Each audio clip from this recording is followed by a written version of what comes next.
And we are started. Okay, so thank you for being here. Basically, depression is a, what do I want to say, epidemic or a pandemic within itself. Regardless of the fact that we're in like corona. Corona has affected many teens because of like social media, the fact that a lot of younger kids are on it. So let's say 11 to us, our age, so 11 to 17, depression is definitely represented on an app called TikTok, right? I know that it's a trend to be depressed on there, and I just want to know, what are your takes about them glorifying certain mental illnesses? So example, it'd be depression, daddy issues, as well as eating disorders, stuff like that. Just basically glorifying it and putting it into younger youth's minds. How do we feel about that? Nobody wants to answer. Okay. So I feel that I personally think that no like mental illness should be glorified anyway, and because people don't purposefully put an illness out there for people to make videos about and get likes about. It kind of shows that those people that do that or choose to do that probably don't really have anything wrong with them. It's just for attention and to become viral on, TikTok. And the people that feed into it are possibly the people that, may actually be going through it, but at the same time try to get, let's say, like video ideas or whatever to do, because they see that this person, they're becoming famous, they're getting thousands of views off of saying, I'm depressed, let me make a video about it and show people how depressed I am. It might not even be a real thing. Like, I know people personally that do that. Like, they make videos and it's about something that isn't right, but they get views and likes about it because, people find it funny or cool that somebody's talking about this problem that they have. All right, so another question segueing into it. I know that them making these videos about it can be alarming, right? But what about the people who are posting these videos to spread awareness? How do we feel about that, using their platform for good? I'll speak on that. Like James said, some people are just using it for attention, but some people are using the videos that they create about depression and like other life issues to like normalize it, to let people know that they're not alone. And for the people who create the videos, I wouldn't say that they're seeking attention, because if you go through like most comments that are under those videos, they're like uplifting comments saying, hey, we got this, we're going through it together. And I would say for the people who are creating those videos, just to, make sure they're good as well, because not only are they making videos to like entertain you or to like inform you, they're making videos to let you know that, hey, we're going through something and y'all need to listen. Yeah. Thank you. Alrighty, so another problem, I know that I face this within myself, body issues. So another thing that has been happening since TikTok has been open is that you see a lot of body shaming within itself. Either you're too skinny or you're too fat, is what they would say, for lack of better words.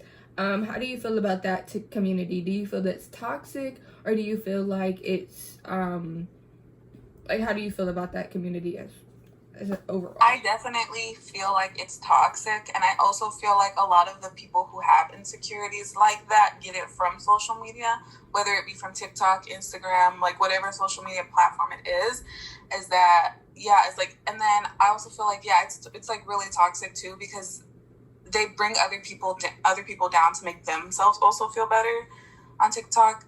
I do think it's a really toxic, it is really addictive, like TikTok, but it is really toxic at the same time. Yeah. There you Okay. I just want to say like add on to what Ashley said. Like yeah, I think that shaming somebody about their weight over a phone posted to the internet is just as bad as saying it in person or saying it behind their back. This is basically what's happening. Yeah. And at that, you can body shame somebody without even saying it. Like social media is like a real trap. Like people get on there, post pictures of themselves, and they got these kind of bodies and stuff, and they post it like and they gloat about it. Like they post these half naked pictures and stuff just to get likes, and then people who see it, it may not be purposefully, but they accidentally see it, and it just kind of makes them rub them wrong because they're like you're able to post this and you're able to get all these kind of comments, but in person I can't even get a oh you look nice. Yeah. And it truly puts people down. And it's why I personally stay away from social media, because I feel like if I get on social media, I'm liable to become a statistic under the category of people that feel ashamed of something. Yeah. And try to stay away from that. Okay. So I know so when Corona happened, what was one thing that you guys did most that changed drastically in your daily routine? Or that's like going to the store or going to work, or how did this affect your daily routine overall? You take a second to think about it. I'll go first. For me, it was just my job. Like my job had changed drastically. Like I had worked, let's say I worked from working about 20 hours a week to working almost 40, 50.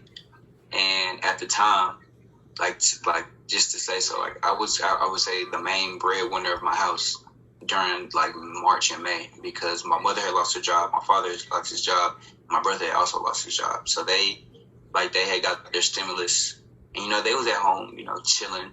But I was at work from 7 to 3, 7 to 4 every single day, and probably had like one day off a week. Which that's how Corona changed my life drastically. And then towards like the beginning of this school year, so August until now, many people had started like applying to jobs to grocery stores, which means my hours had to be cut. And now it's like I came from making almost $1,000 a month to making not even $300. Yeah. Anybody else?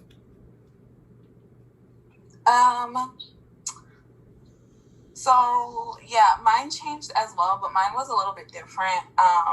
Mine mainly changed with just like spending more time with myself, I guess. And like my whole family was home, so it's like, I don't know, it kind of changed that as well. Yeah, I think it just changed. I don't know how to explain it, man. Yeah. Sorry. Yeah. In my case, to be honest, mine didn't really change at all. Like, granted that I have a retired father. He doesn't work, and I mean, I never had a job to begin with, so I never had a problem with me going anywhere. Because I don't go anywhere anyway. So honestly, it's just the fact that I constantly have to keep a mask on. That's really the only thing that has changed for me. Other than taking safety precautions, that's it.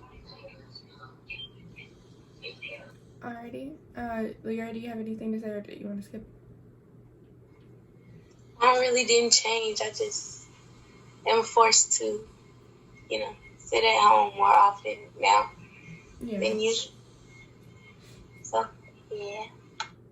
Alrighty. So since Ashley touched on the fact that she was just home more with her family, that can be a problem to a lot of youth.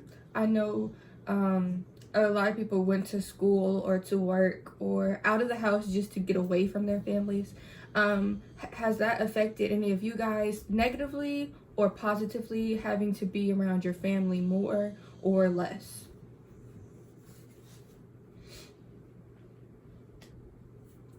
I'll speak about that.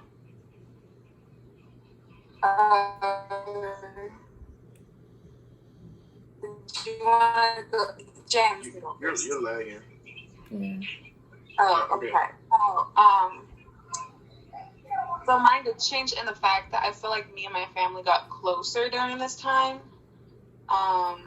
We kind of stopped getting like annoyed with each other, but just for the simple fact that we had to be together, like no, there was like no option. Like there was like we can't change this. So in that case, like we did kind of get closer.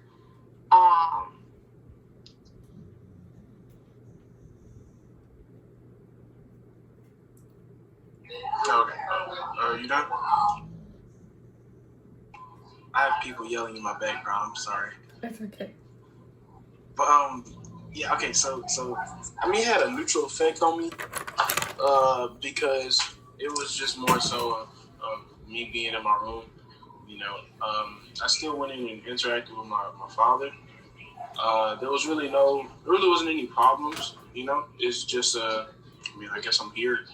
You know, it isn't really a problem. It's just like a long summer, basically. So.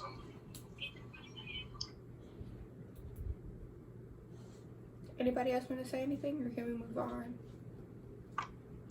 With me, I would say that at the beginning, March and through May, like I said, I was at work most of the time. So my family, they either stayed in the house together or stayed gone, which, you know, like that mean like I barely got to see them, or, you know, they were gone looking at like houses and stuff like that. And while I was at work, when I got home, I didn't see them. But then towards the beginning of the school year, a lot of stuff had started happening with my family, like deaths and sickness. So that means I had to be around my family a lot more, especially like going through like the deaths, because they were taking it hard because we had lost 3 people at once. Yeah. And it was crazy. So I just had to stick there with them. So this corona has pulled me apart from my family and also pushed us all together at the same time. Yeah, that makes perfect sense, actually. Alrighty.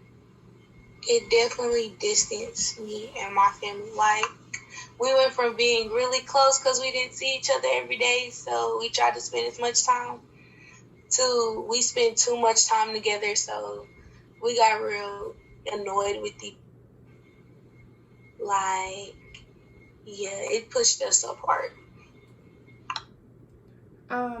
So now we're going to touch on the subject of school. Everybody kind of dreads it, I think. I feel like we feel kind of like similar, so like we have similar feelings towards school. Has this virtual school been ideal for you? I mean, it's not ideal for anybody. Hold on. Has virtual school been, how has that changed for you guys? Basically with a drop in your grades or an excelling in your grades, how has that changed since we've had to do everything on, you know, online? So my grades have dropped drastically. I didn't mean to. Very much so. This virtual learning space isn't really for me. Even though I do like having the freedom, I do have a love-hate relationship with it because I'm at the grocery store right now when it's like I could be in class. You know what I mean? Yeah. So it's like, I do have a love-hate relationship with it, but it's mostly hate because and my grades have dropped and it shows. So. Okay, for me, I'm gonna be honest, like, I actually see nothing wrong with having school on the computer. Like, I actually have no problem with it at all. Like, my grades done went up, and I mean, that's probably because, like, I'm really in, like, a quiet area, like, the whole day, so, like, I don't really got nothing else to do. Like, I think since I like to interact with people, if I don't have that ability, I get my work done, you know? Yeah. And, I mean, I never really complained about me having virtual school. Like, honestly, if I had an option to stay away from children, I would most definitely do that. You know, like, it's not like I have to go sign up for MMP as virtual, but I mean, you know, I mean, it's here, so may as well. Right. Yeah, I like it. With me, I would say I'm far away from James. Like how you say, he has a quiet place to like do his work. My house is constantly loud. 24/7. And then on the topic of grades, my grades have went up and down because when I was in school, it was easier for me to stay on top of my work because, you know, teachers actually handed you the paper, actually told you what you needed to do. But with virtual school, sometimes the computer glitches, sometimes teachers think they submitted assignments and think they told you about assignments, but they didn't. And then you come to, you're 2 weeks behind on work because it was either your fault or the teacher's fault. And then it's like nobody takes accountability for it.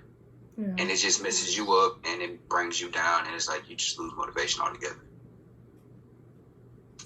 Yeah, I want to add on to what Davon says. If, like, for example, in person, if I had a question, I could ask it right then and there. But if the class, like, if the meeting is over, I got to email them. And sometimes it takes a while for them to respond. Yeah. So, I don't know. Yeah, like I said, a love-hate relationship. Anything else for anybody else? We only have about just a minute left. So, does anybody want to touch on anything else that has changed for them? Or want to? Oh, I can tell you one thing that's changed. Okay.